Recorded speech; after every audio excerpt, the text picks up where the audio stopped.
Okay, so welcome to those on the live stream or watching it by recording. Running a little bit behind today. Also, I have a webinar I'm supposed to be at 2 o'clock for a grant for a project that we're applying for. So we should be good in about 45 minutes. We'll see where we're at. And then we'll take a little early break today. But we're really focused on what we need to do. It's to find equations of the line using the calculator. And it's one process I'll walk you through. I've got a calculator inside my computer, and hopefully it'll work correctly. It's a TI-84, much like this, but I brought my physical one, so if we need to, I can use this with the video camera, show some instructions. We'll put that up on the screen. And okay.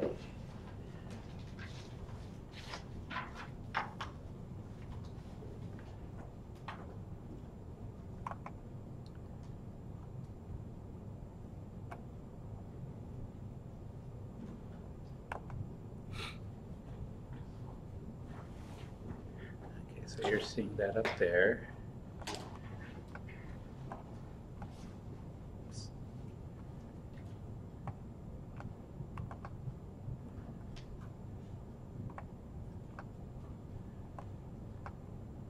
Yeah, we'll just leave it. I think that's enough.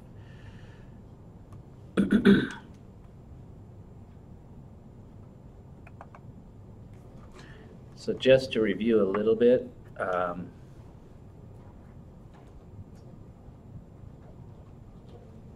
I guess we should start off with our word of the day, right? Because otherwise I'll forget. Oops.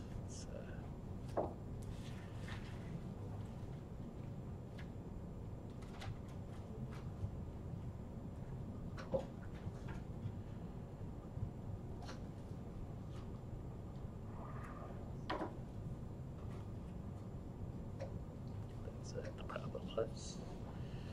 Okay.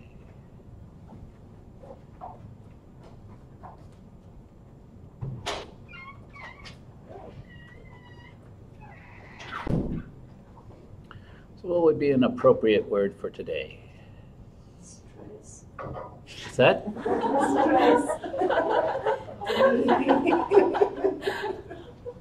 Okay, so we'll start off with stress. Let's all just take a deep breath and de-stress a little bit. Okay, I know what you mean. I've been running from this to that to the other thing and realizing I said I would do too many things today. Sometimes you can't do them all, or you try to do them all, but you don't do any of them good. In fact, I had 5 minutes to eat my lunch, and I was going. And people say, "No, you need to sit for a minute and digest." I said, "I don't have time." So, but yes, we need to breathe. So we'll be just fine. We just need to learn to push a few buttons today. That's really all we're doing.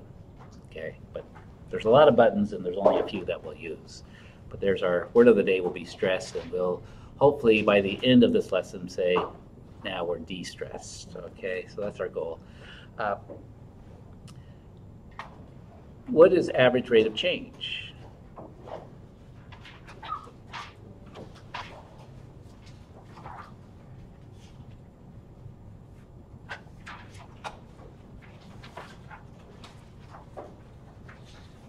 This is sort of our review section. What's another word we could use for average rate of change? Slope. Very good.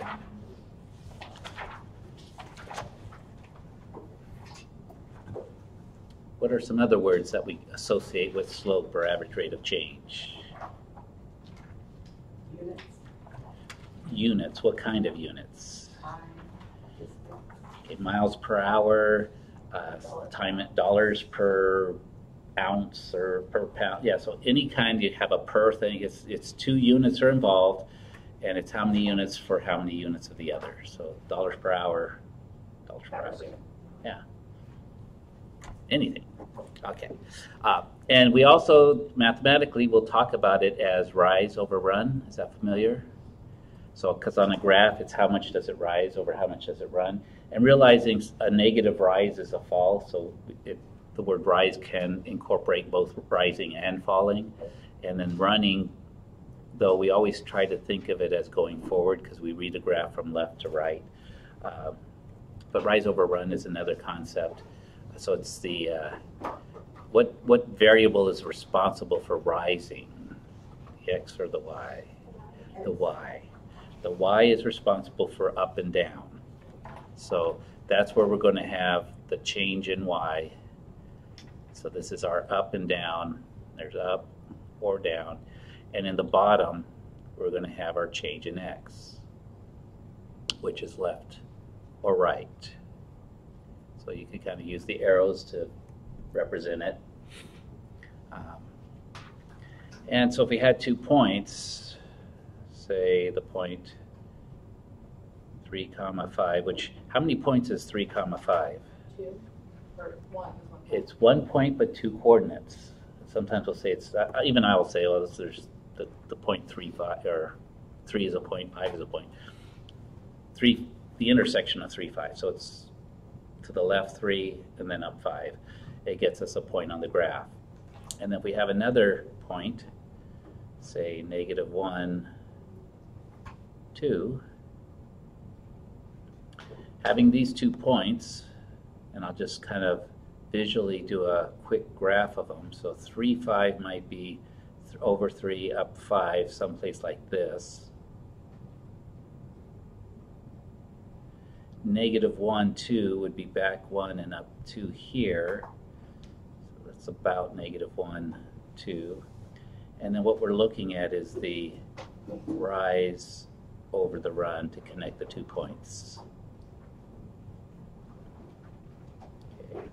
And as we're going to study these, we're really looking at the line that connects the 2 points, but we describe it by slope, which is rise over run. Okay. So it's like we're going to have to take the streets to get from one house to the other. We can't cut through people's backyards, which would be taking the red path. Okay, but cut through people's yards. Okay, and so we looked at a couple different ways to do this. We could visually calculate it by, if we have the graph, we could actually just count how far up and how far over, and that would give us the ratio.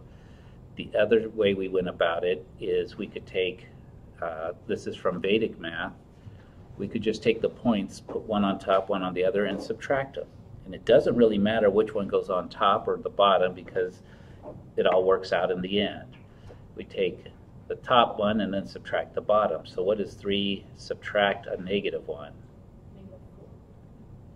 Close. It's 4, but it'll be +4 because a negative makes this a +1. So 3 + 1 is 4, +4. And then I take 5, subtract 2 is 3. And then I take the 4, which is subtracting the x values. That's got to go in the bottom. The y value stays on top. So our slope is 3/4, which if you want, you could write it as a decimal, but oftentimes writing it as a fraction is helpful. So 3/4 or 0.75. We'll see both of those. Okay. So then what we did is we want the equation of the line.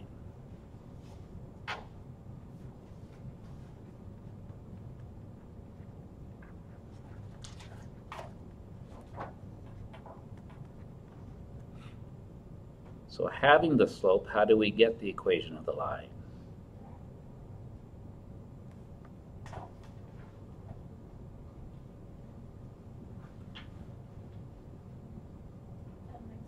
Thank you, mx plus b.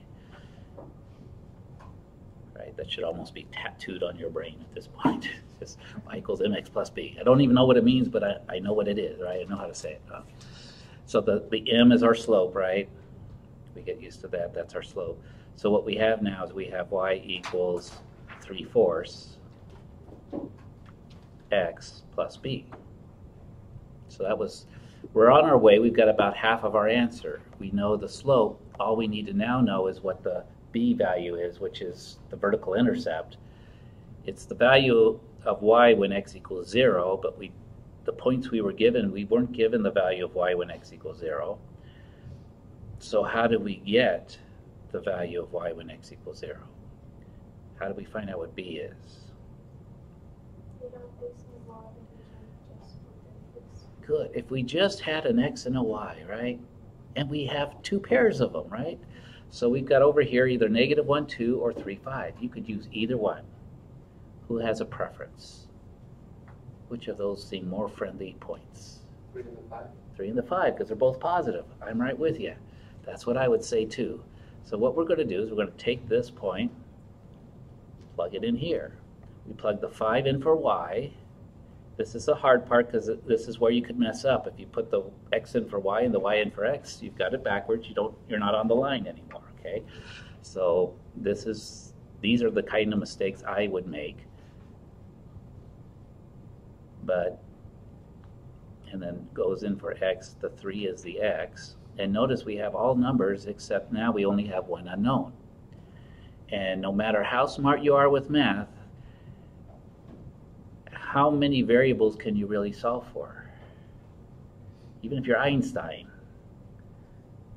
can you solve for an equation that has 2 variables? Could he? No, he can't.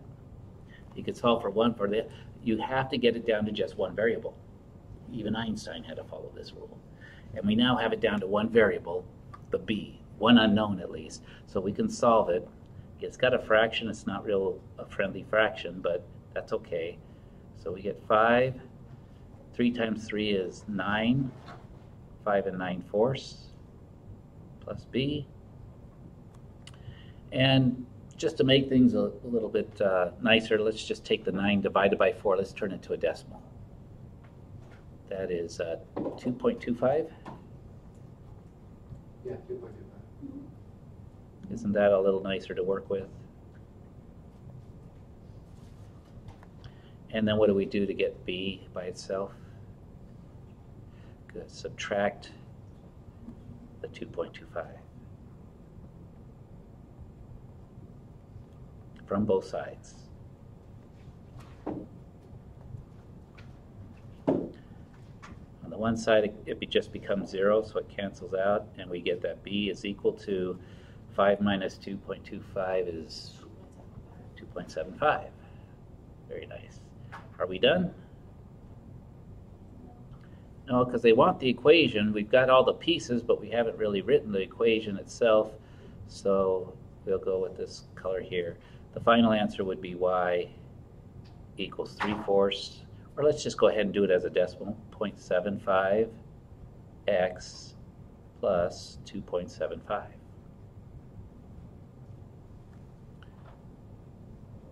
Take a picture of that.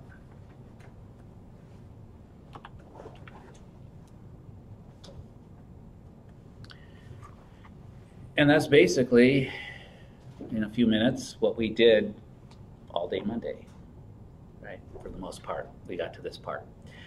What we're going to do today is I'm going to show you how we can start with these 2 points.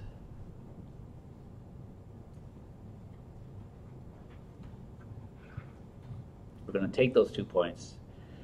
We're going to put them in the calculator, and the calculator is going to do all this stuff for us, and it's going to give us this answer. Is that kind of cool? Sort of, yeah. And then once we can do that, we can do everything else in the last sections of chapter 3. Okay? So, actually, let me retake this picture now that I've drawn that.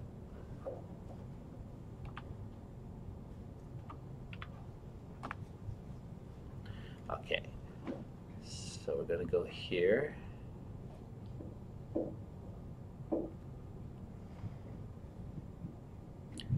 Rewrite those points. It was 3, 5 and -1, 2. Is that right? Okay. Just randomly chosen points. And then let's see if our calculator works. If not, we'll go maybe more old school. Let's see. Come here. Smart View calculator.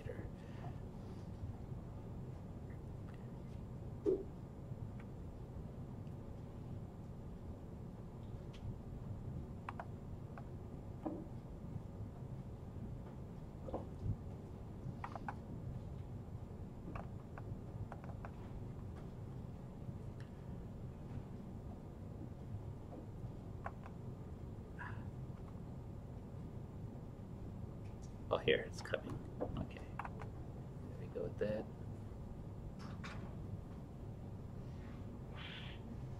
Just takes a little bit. Welcome to, doing a trial version on it. You get 90 days of trial version, so if some of you want to download this, you can go to TIA.com. And it works great on this little screen, but let's see if it still works when, yeah, this is the problem. I move it over here, and then it just doesn't want to work right. So what should I do? Let's see.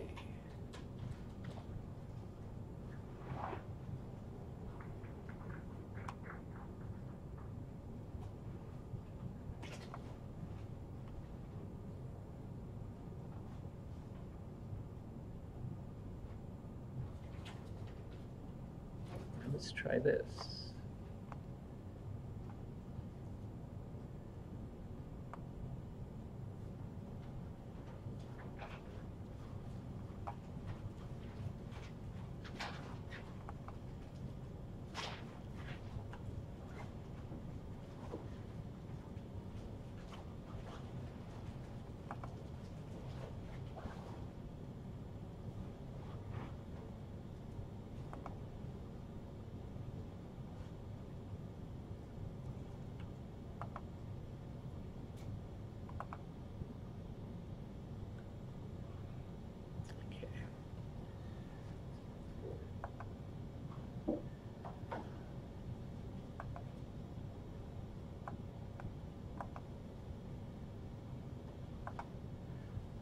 How's that?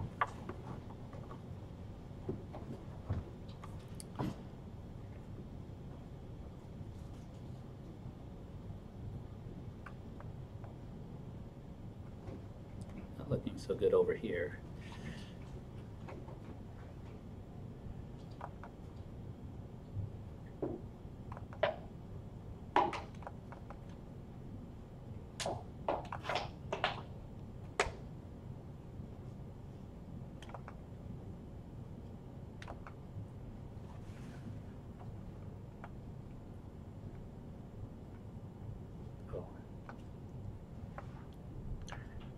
Well, those on the live stream, I hope it works. I think once I take that down, it will be working quite well. We'll see.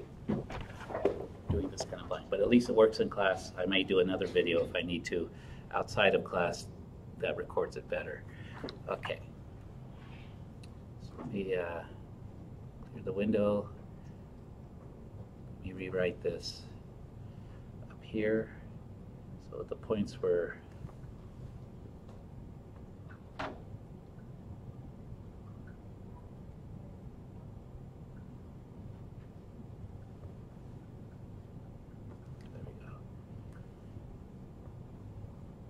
right up here.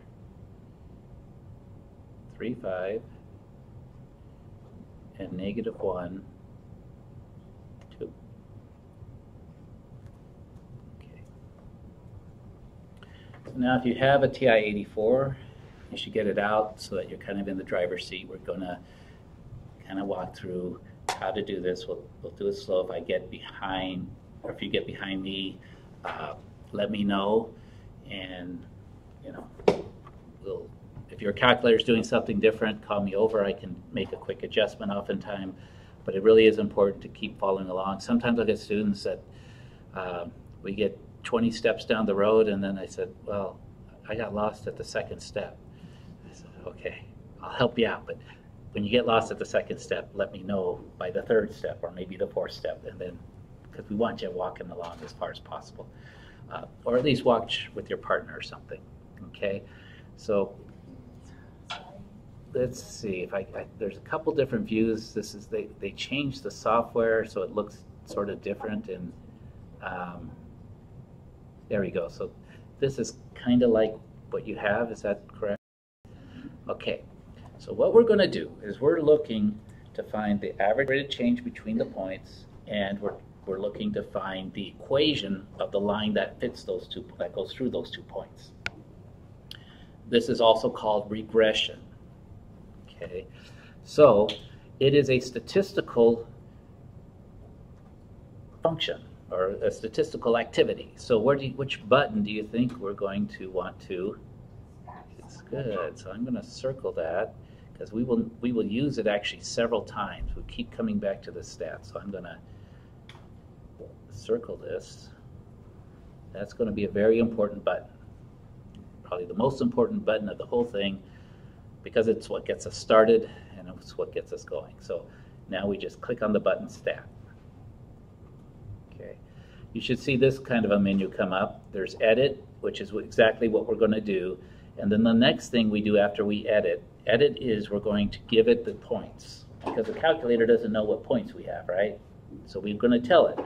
We're going to come back to stat and then we're going to go to calc. We're going to have it calculate the equation we want, hit enter a few times, and we're going to be done. Okay, so it's not too bad, but you just have to get used to the process. I don't think it's very intuitive. I would have done it differently, but this is how the programmers did it. So first thing we're going to do is edit, so I'm going to have to hit enter. And now we're at the edit screen. This is our table where we put in the X values under L1. L1 stands for list 1. We put the Y values under list 2. Does anyone, now that you're at this place, do you have numbers in your lists? Yes. Okay, somebody has done this before. So it might not have been you, maybe you did, but if you want to clear out, if you have any numbers, like I'll put a 6 in there, enter. Oh, that's the wrong thing. If you want to clear out a whole list at once, you arrow up until you've got list 1 highlighted in the dark, and then you hit clear and then enter. And notice the list is now clear.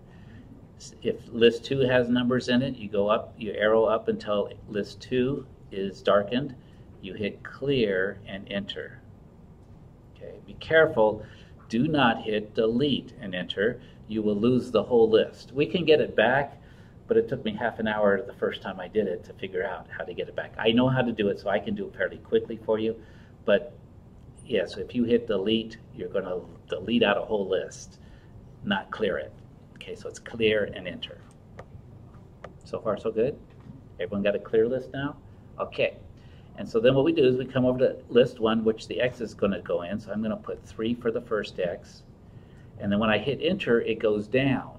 So it's just natural to go ahead and put the second X in at the same time. So there's 3, and then I'm going to put in -1 and hit enter. Is that good? Let's see, I think maybe, let's see, maybe I should make this a little bit bigger. I see some people squinting a little bit. Of course, then my 3 5s are, and my circles are all out of the bright place, but that's why we've got this eraser thing here.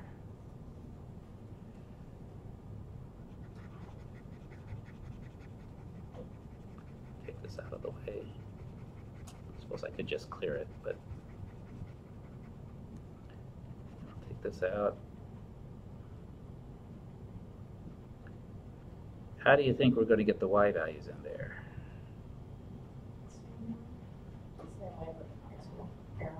Arrow over, good, and into L2, exactly. So if you want to go ahead and do that, this arrow. So you could just arrow over and notice it goes to the top of the list. I better write our points again because we're going to forget them. You won't, but I will. Let's see.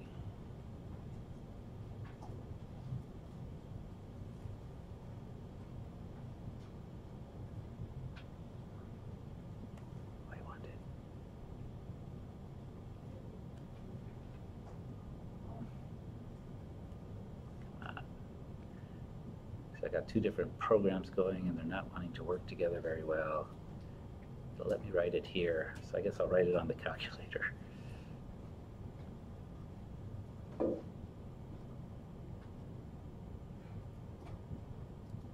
And -1, 2. Those are the points we're working with. I could write it here.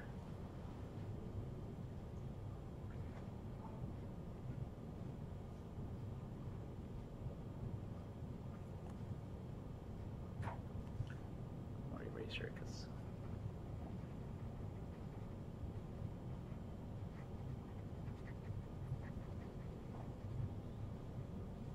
okay, let me get caught up here. Hopefully the live stream's coming through good. If not, we apologize, but we'll have it a good, I will guarantee a good quality video that walks you through doing this. Okay. Now, what do you notice about this? 3, 5. Doesn't that kind of look like the point 3, 5? And -1, 2. Doesn't that kind of look like the point -1, 2? Except it doesn't have the parentheses. So one of my colleagues would call these naked points because they don't have the parentheses around them. But that's okay. We're going to use them as they are in the natural. But that's what I like about this. As long as you get it put in there as you see them, as you were given them, everything's going to be just fine. And notice it's very similar to what we were doing with the Vedic method. Just line them up on top and do it. Now, all we have to do is come back to the stat button again. And I'll highlight that. Now that our points are in, we've done that, we've given them the points. We now arrow over to the calc function, and this gives you, we're going to use several of these, I think 3 or 4 of them by the time this class is over. So we will do this several, with each of the functions that we study. We'll come back and do regression with different types of equations, which is really cool because it's exponentials, quadratics, and are hard to do. Linears are hard enough. Okay, do you see one that we could use? Linear regression number 4. It's ax plus b instead of mx plus b, so they're using a instead of m. Okay, that's the one we want to use. Does anyone see another one that's sort of similar? Number 8. Number 8 is sort of similar, but notice it's backwards. The a is not the slope, it's a plus bx. This is for business majors. You might be in business school, they would favor this form of the function. Just be careful. You can use either one, you'll get the right answers, but recognize that if you use a, your value for a is not the slope, it's the y-intercept. Your value for b is the slope, which is kind of weird. Different if you're for math people. What's weird for one person is normal for another, right? For the b is the y-intercept and the a is the slope. So again, just consistently use one. And all you have to do is hit the number. So if it's number 4, I can just hit 4. And look, it jumps to the next step.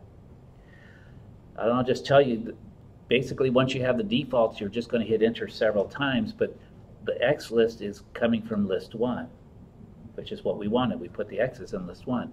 The Y list is coming from list 2. That's exactly what we want. You can change these in the future if you're doing more advanced stuff, but again, I would just leave them at this for this class, but if you take a stats class, you might need that. I'm just going to hit enter and watch it'll go down a step. Frequency list, we're not going to use that in this class, but you might use it in a future class.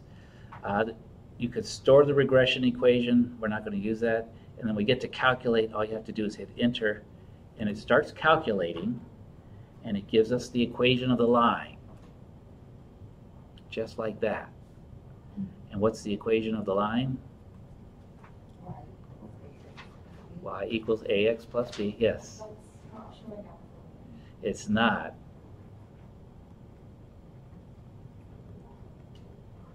Let's take a look. Oh, hit clear. You got the 83 there. Go ahead and go to stat. Yeah. Go to calc. Hit either 4 or go down to 4 and hit enter. And then hit enter again. Now it shows up. So yours works a little different. It's a little bit cleaner, but you don't have access to the defaults if you want to change it. But since we never change it, it just jumped.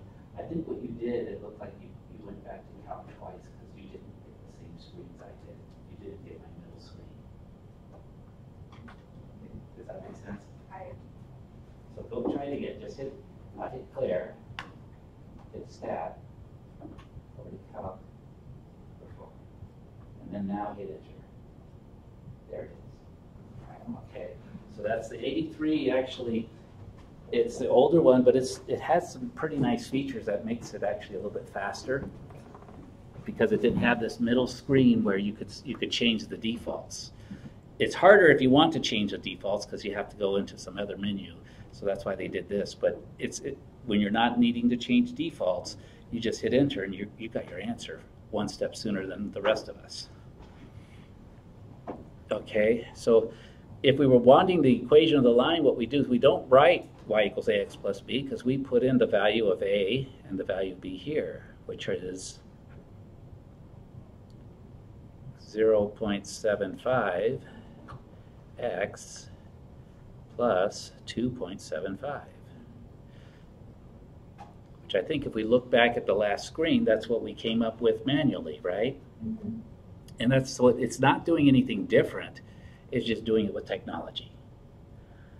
Yes? But if we have used the other one, the -1 and 2, wouldn't have, do you think we got the same result? Be better. Really? Yes. Oh, wow. Because they're on the same line, they're going to have the same y-intercept. Mm-hmm. So that's the point. If you get a different answer with one of them, you made an error. And that's a good way to check things, is if you're not sure, try the other point, and if you get the same answer, then it gives you some confidence, because that's what's supposed to happen. If you didn't, somewhere along the route you made a mistake, and it might have been in calculating the slope. Because if you got the wrong slope, you'll always get the wrong, so then you got to go back to the beginning. That's where this is nice to do as a check, and you can come back and see if manually doing it worked. I got students who will just jump to this right away. Notice, it was random, but I guess I chose some pretty good points because we were able to come up with a nice decimal version. The calculator always gives you the decimal version. So, and that's really all there is to today's lesson. Except I'm going to show you a couple examples of something called regression. Okay, what we just did was regression, but we did regression with 2 points. Okay. Oh, before I go any further, does anyone have something called an R value? Do you have R on your screen, R equals? You do. All right. Anyone else? No. Would you like one if you don't have it? I'll show you how to do it. What the R value is, and you should have R equals 1, right? Yeah, R2 equals 1 and R. Okay, so R2 is R squared. 1 squared is still 1. What this is, and I'll show you, what we're going to be doing is we're not going to just be getting just 2 points. We'll be doing something called a scatter plot. So over on this graph, we'll get points that maybe go like this, okay? And what we're going to be doing is fitting a line to the points. So in this case, maybe a line, let's go here, maybe a best fitting line might look something like this. You know, that's my best estimate. Are all these points on the line? Well, no, actually none of them are on the line. So what we would find is on an R value here, it'll be a little bit less than 1. When R value is 1, it means all the points are on the line. As they scatter a little bit off the line, it gets smaller than 1. So this might have an R value of maybe 0.95 is my guess. The calculator will calculate this for us. This is what we use in statistics to see if two things are related. It's called correlation. If one variable is related to the other. And the closer that R value is to 1, the better, the more tight the correlation, the relationship. Now, if the line's decreasing, what number do you think it's going to be close to? It won't be close to 1. -1, exactly. So our correlation goes from the highest value of +1 down to the lowest value of -1. And then everything else is a decimal in between. 0 means there is no correlation at all, so it's just like points randomly in a cloud. Okay, so that's kind of the lesson, the rest of the lesson for today.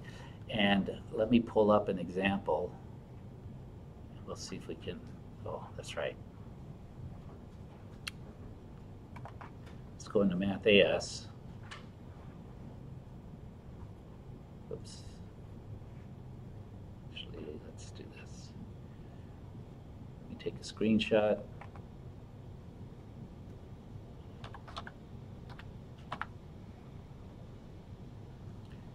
Clear it. Okay. And Let's just take a quick look at what's here in Math AS in our workbook pages.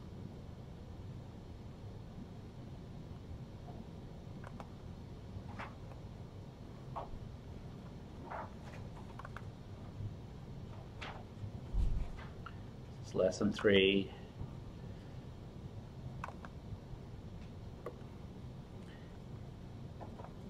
And what I'll do is I'll come down here. We're dealing primarily with 3.3, I think it is. Or maybe it's 3.4. 3.2. We did this all on Monday. Okay. With this, we've gone through these kind of examples.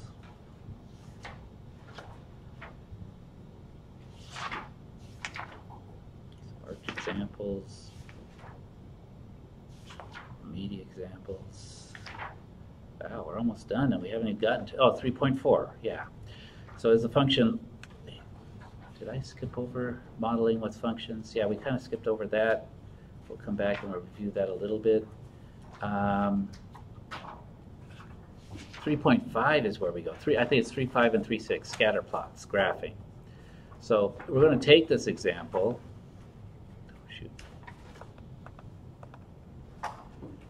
And notice there are instructions in here. So here's another way, some printed instructions where they basically tell you how to do it. So they're telling you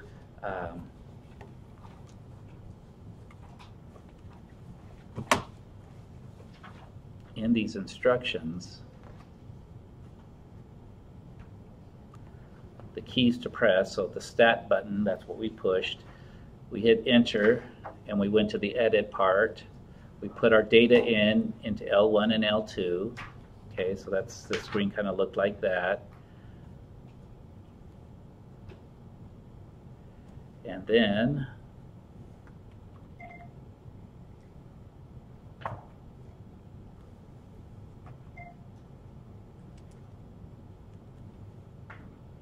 we arrow down, it sort of looked like this. We would put in our data, and notice we have more than 2 points. But we just put them all in. Calculator can handle it. It'd be like blow my brain out of the water to try to do this with all these different points. And I used to have to do this because we didn't have these calculators when I was going to school. And there are formulas that will work you and get you the best fitting line, but you know, it's like one problem took 2 hours. Now it's going to take you 2 minutes because you just have to enter them in, and then you do exactly what we were doing. I'm going to show you also how to plot them. This will show you how you can plot them so you can see the points. Okay, so this walks you through it, setting up a window. I've got a really quick way, so if you're following instructions, I got an even quicker way than what they're showing you here to get your scatter plot window. So that's going to be the benefit. You could draw your scatter plot, and then we'll get the regression line, and we'll put the regression line in there. Okay, so we're going to just do this one activity. Shall we do this one? Does this look good? Big numbers, right? But that's okay. So we're going to do this one, and let me kind of shrink it and put it on the screen in the right place so we can use our calculator. All I really need from this is the values. Let's see, shoot. Not that one. We could do that one, but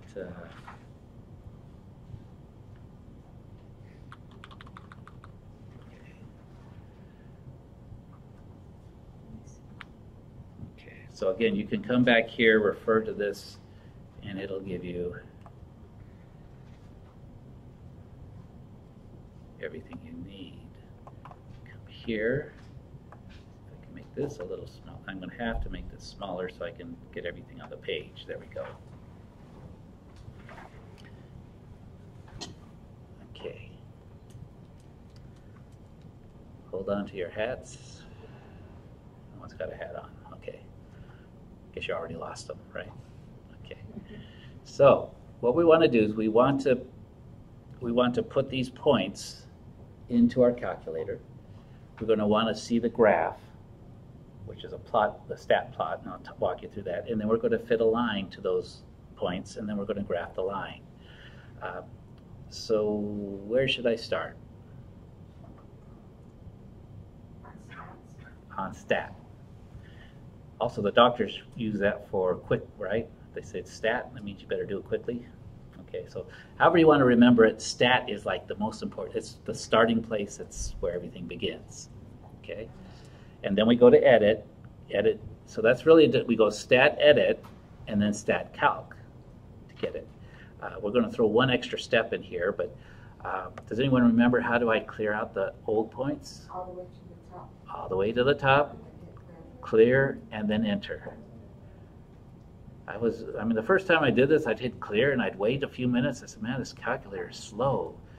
And I'd look it up and say, oh, I'm supposed to hit enter. And I said, no, So if you're waiting too long, it's probably you need to push one more button. So far, so good? Okay, so now we put the x values in. 4, enter. 12, enter. 18, enter. 26, enter. 44, enter. 57, enter. And 71, enter. That's all the X's. Take a moment to look a little closer. It's kind of small for you, but hopefully it comes out nice on the video. Yeah, my own one is messed up. I accidentally deleted it. Okay, so let's get you fixed up. Okay, so what do you want to do? Oh, it's still here, but it's in the wrong place. Do you know how you got it there? I think I manually typed it in. I'm not. Okay.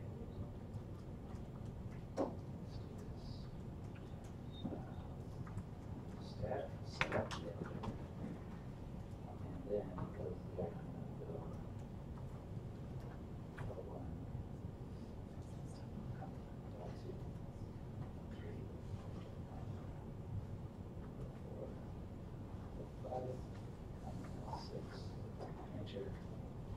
And then go there. Thank you.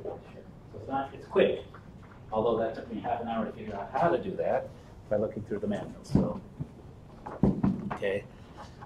So this is the part of the learning, and sometimes they just, they might just give you the instructions, say go learn it on your own. This is an important part of the class, so I'll teach you in class. We'll have time to work on these and go through it. Okay.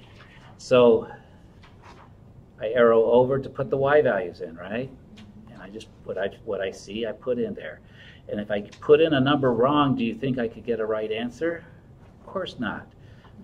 Any data processors here, they call that garbage in, garbage out, right? You put the wrong stuff in, you'll get the wrong stuff out. So it's really critical that you get the numbers in there correctly. And sometimes I'll have students that say, well, my equation is different than yours. And I go, well, I bet you one of us made a mistake. And it's usually me. But yeah, you just got to get everything in correctly. So take your time, double check however you need to do it. This is just a data entry part of it. It's easy to get off a line or something. And you have to have the same number of X's as you do Y's. If you have an extra X, it won't graph right. In fact, it'll give you some kind of error. So you need the same number of X's and Y because each point has an X and a Y. If you only have an X, that's not a point. If you only have a Y, that's not a point. So you need a both. So we've got them matched up and we're ready to go. Now, usually we would just go to stat and calc and get the equation. But before we do that, we also want to do a stat plot. Notice on your y equals, what do you see right above the y equals button?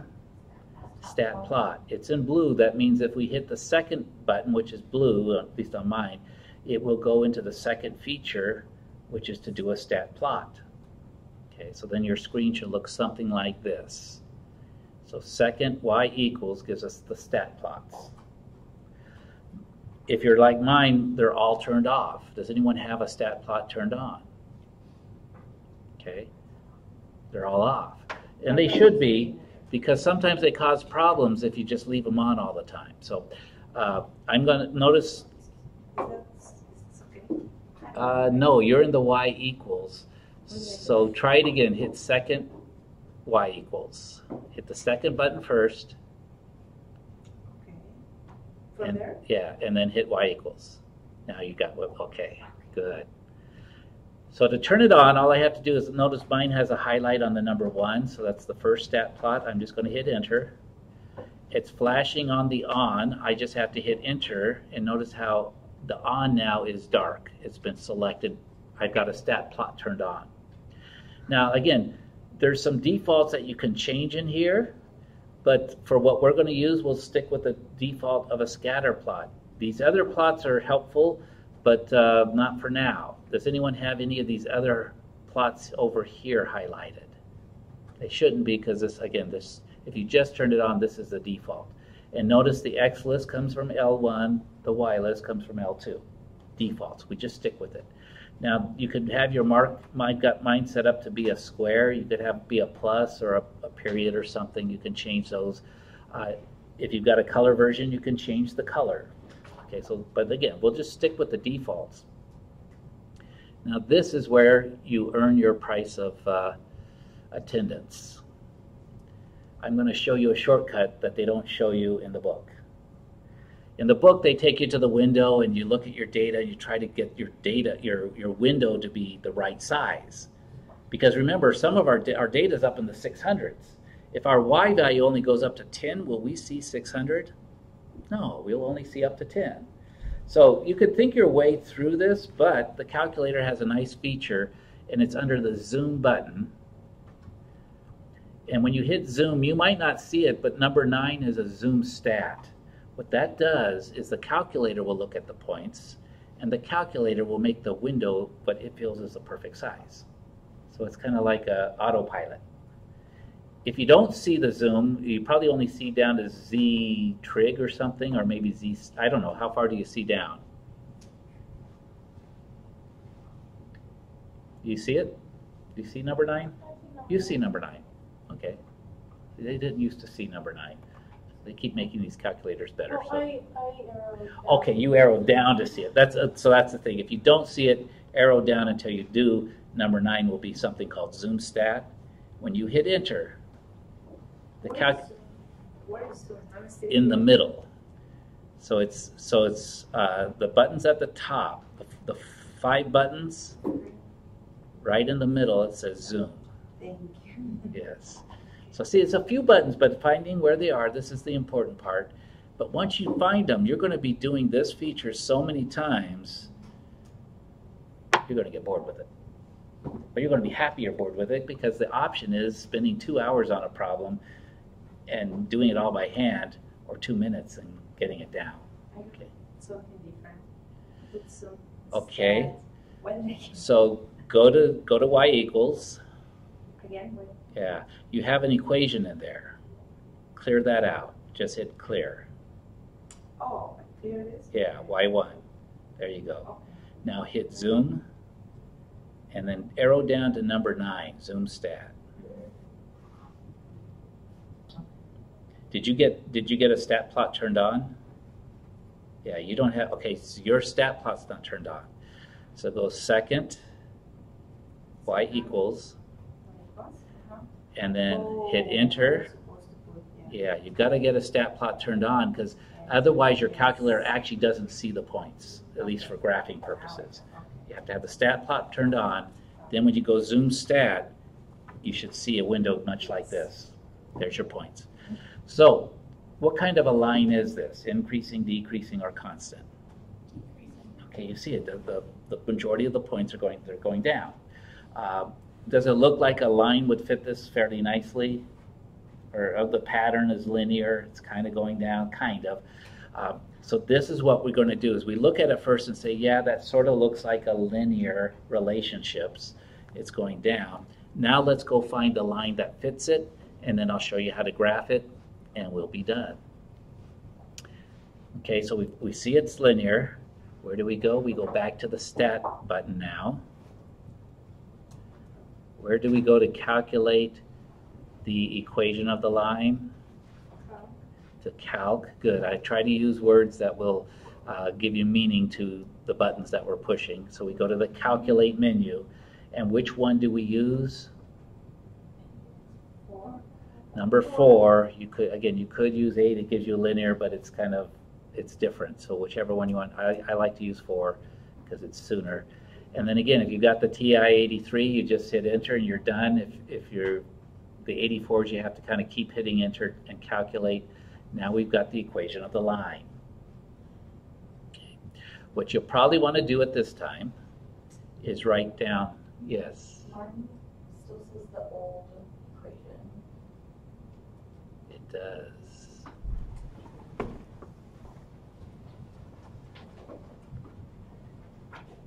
I'll hit it one more time. Enter. And it'll recalculate. There you go. So when you hit enter, what it does is it brings up the command to do it, but it actually doesn't do it until you hit enter. So that's why it's getting all wrong. Yes. One more enter and you'll be right. So there you go. That's the key part. A lot of this is, it's just you have to hit enter one more time, you have to do this one more time. Yes. And like I said, I know I've sat for like 15, 20 minutes waiting for something to happen because I thought it was a slow calculator, and I just realized it was a slow operator who didn't push enough buttons. You know?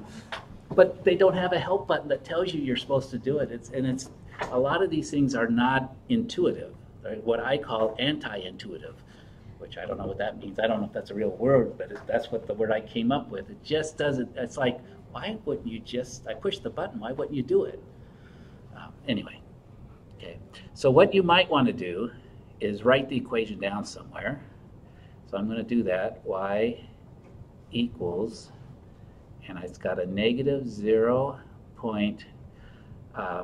We'll just do 2 decimal places. You could do 3, whatever it requires. And then there's an X, and then there's plus 650.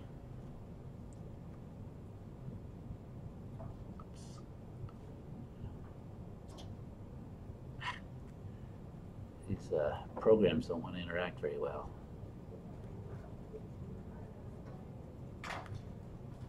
And I'll put the 650 down here. We'll do that.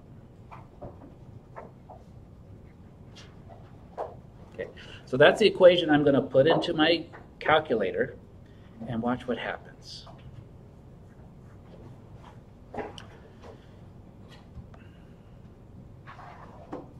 Fortunately, the webinar I'm going to is also being live streamed and they're recording it, so they're just going to have to wait because you guys come first. Okay, if I'm a little late, they'll figure it out. So I go to Y equals. I also have I have something in here from that I was graphing before. I'm going to clear it out. But this is another feature. How many of you have graphed lines and such before? Have. So this is fairly familiar. So this is where and we're going to become familiar with this, especially in the next section. We're going to solve a lot of things by graphing them. Okay, so we come here to Y equals. What we're going to do is we're going to put this equation in there. And so we put Y equals negative 0.48 x. And notice where I got the x from. It's right next to the alpha key.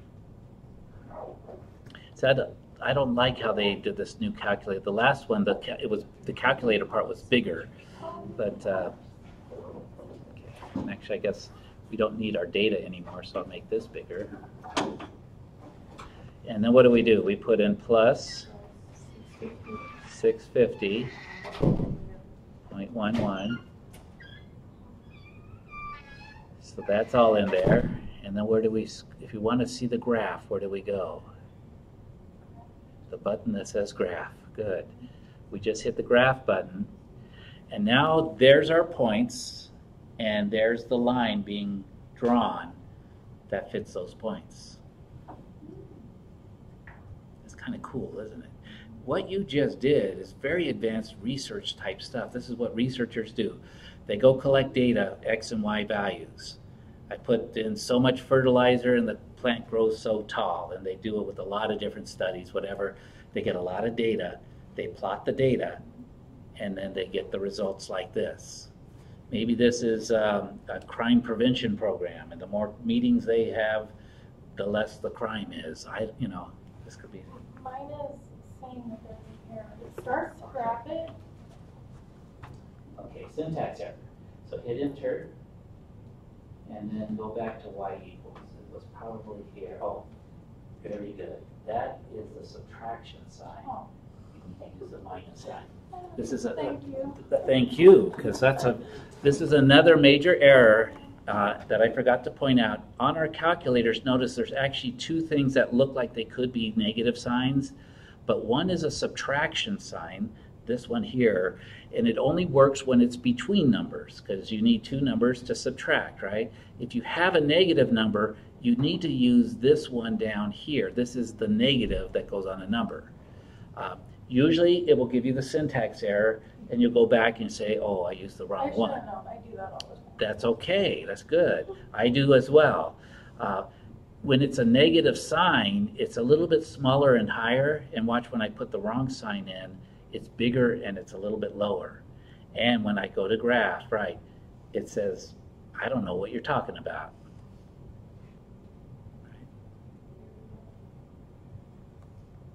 So it has to be the right one. The problem is in the future, if you use it in the wrong place, sometimes it will, if you use the wrong one, it'll still go forward and calculate. But see, if I had meant to subtract, if I use this between two numbers, if I use this one between two numbers, it actually multiplies by a negative instead of subtracting. So I get a different result. So that's the one that's actually the most annoying, because it goes ahead and graphs it. It gives you an answer, but it gives you a wrong answer, but you think you've got a right answer. Right. Because Not giving you the error. Yeah, it didn't give you an error, and it doesn't tell you, hey, you put the wrong one in, because it knows how to work with it. But this one's actually pretty good. So when you get syntax errors, it means you entered something incorrectly for the computer's calculator's use. But then when it goes, so that's basically what 3.5 and 3.6 is about. You'll go through a few activities. You put the values in, you get this. And now let me just highlight a couple things that come out here. What this allows us to do is, notice we've got a data point. Let's just pick these two. What if we wanted to know what was happening between those two data points? What would we use? We would use the line that we've got drawn as sort of an averaging. And so now we could say, well, when x is this value, y is over here. So it can give us what they call this an interpolated result. We're interpolating within our data. Okay, interpolation. And again, I don't know if this one talks, if this section talks about interpolation and extrapolation, but this is interpolation.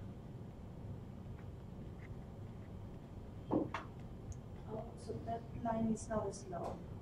It is. It's got a slope to it, and we can use it as a rate of change. We can characterize the data by this line. We could take the points away and just use the line now. That's what researchers usually do. Because the data with measurements, it might have some errors in it, and so the line may have some errors in it as well, but they'll start using the line for everything. The other thing we can do is maybe we want to find out is when x is like out at this value, what is the y value going to be? This last point we did, this is called extrapolation because we have gone outside of our data. Okay, and sometimes you do this. You could test in a certain area, but maybe it becomes dangerous to test what happens at, say, like you're doing car crashes. And it would be actually dangerous to test at higher speeds.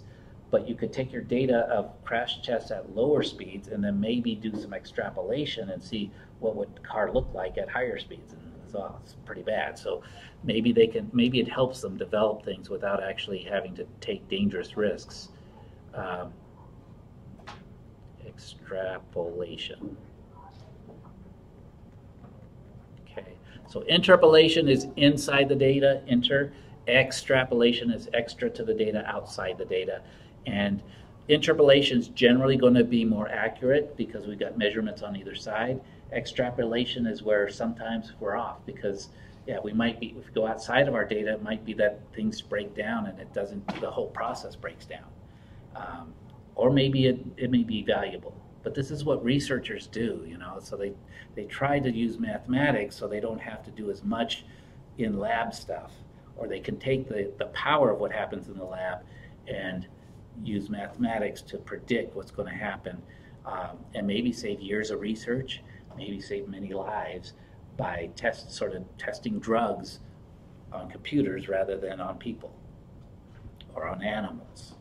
You know, I was thinking this morning, you know, a life is a life, so why sometimes we value certain lives as less. You know, I saw a hummingbird, and there was a bigger bird, and the hummingbird was like, I think that bigger bird was trying to do something because the hummingbird was just hanging right over it. So I just backed off, I just watched it for a while, and it sort of chased that bigger bird away, and I was going, this little hummingbird's pretty tenacious. Then it went up in the tree, and it looked like I thought I saw a little nest. Maybe that bigger bird was trying to get the hummingbird eggs. I don't know, but it was just that hummingbird was pretty tenacious, and I backed off, and he was in my way, so I just said, okay, do what you need to do. I'll go into my office when you're ready for me to go, because I see you're pretty powerful.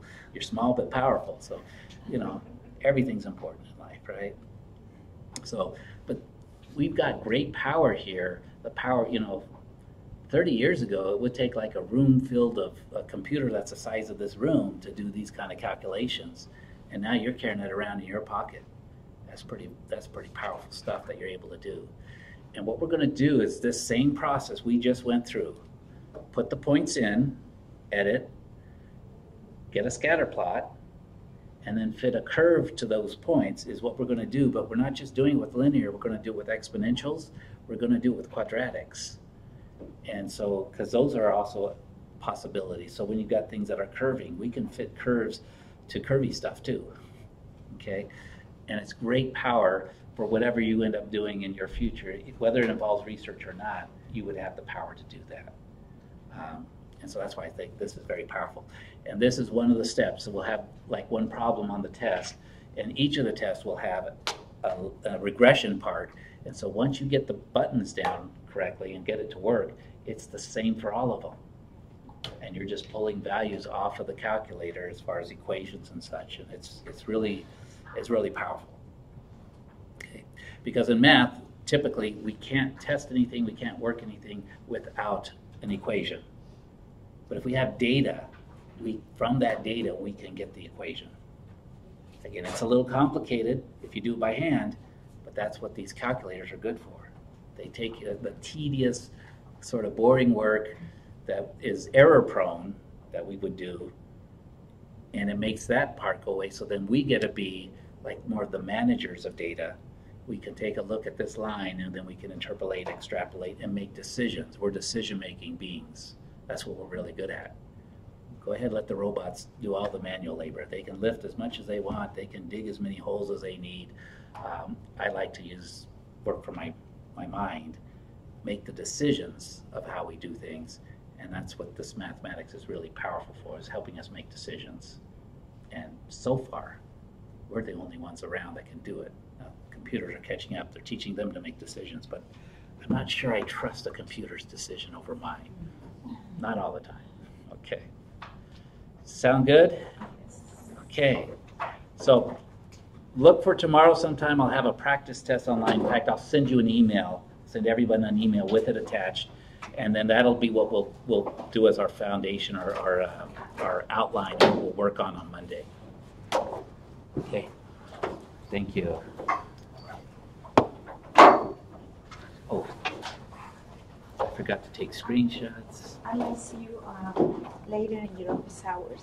Okay. Because since I didn't come on Monday, I have a dental appointment. Okay. So I couldn't come. So I watched the video, almost all the video. And you're not recording, right? Actually, I still am. Anyway. Sorry about that. But They didn't see my face. That's good. The thing is that I have like just a couple of questions. Just Okay. to go over. I understood everything today. I will see if I can. If I find myself lost, I will go see you later. Your office hours, I don't know. okay. Perfect. Perfect. Yeah, because I'm here till 5:25, and then I've got class. And, yeah. Let's see. Who else has questions?